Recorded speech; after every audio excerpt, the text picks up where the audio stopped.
Bota mbar po njihet këto ditë me sekretet e diplomacisë amerikane, në atë që mund të quhet si skandali më i madh diplomatik i të gjitha kohrave. Faqja e internetit Wikileaks vazhdon të publikojë raporte të mbajtura ndër vite nga diplomatë amerikanë anë mban globit, çka është pasuar me një reagim të ashpër të Washingtonit dhe aleatëve të tij.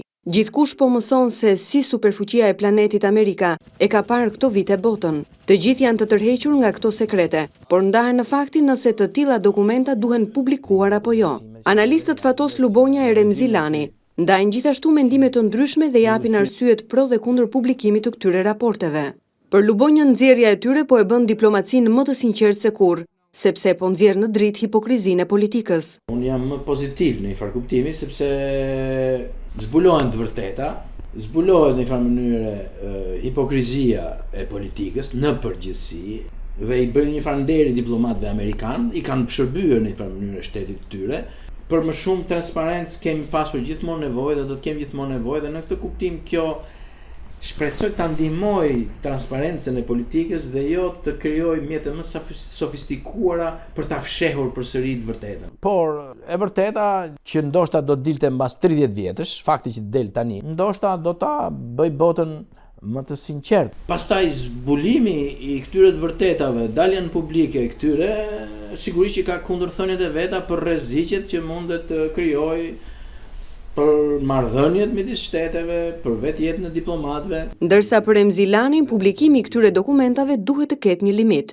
Padyshim ka element pozitiv, sepse në një farë mënyrë kemi një avancim të principit transparencës, por nuk mund të mohohet se ka edhe disa aspekte negative ose le të themi problematike. Në regjime si i Rusisë apo Iranit, nëse janë përmend aktivistë drejtave të njerëzit, ato nesër mund të jenë zbuluar. Këtu nuk mund të thosh se s'ka një problem.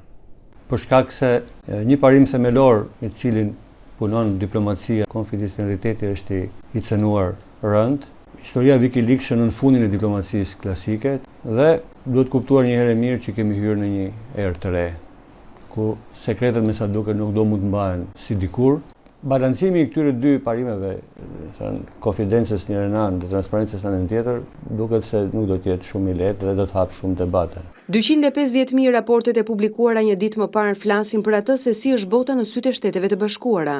Janë raporte të mbajtura periodikisht nga ambasadorë e konsuj amerikan të 270 celive diplomatike të shpërndara në mbar botën. Raporte që për shkak të detyrës mbajnë diplomatët e të gjitha vendeve për të shprehur pikpamjet e tyre mbi ngjarjet që ndodhin në shtetin ku ushtrojnë detyrën. Por kur bëhet fjalë për këndvështrimin e superfuqisë botërore ndaj aleatëve apo kundërshtarëve, gjithçka duket më interesante.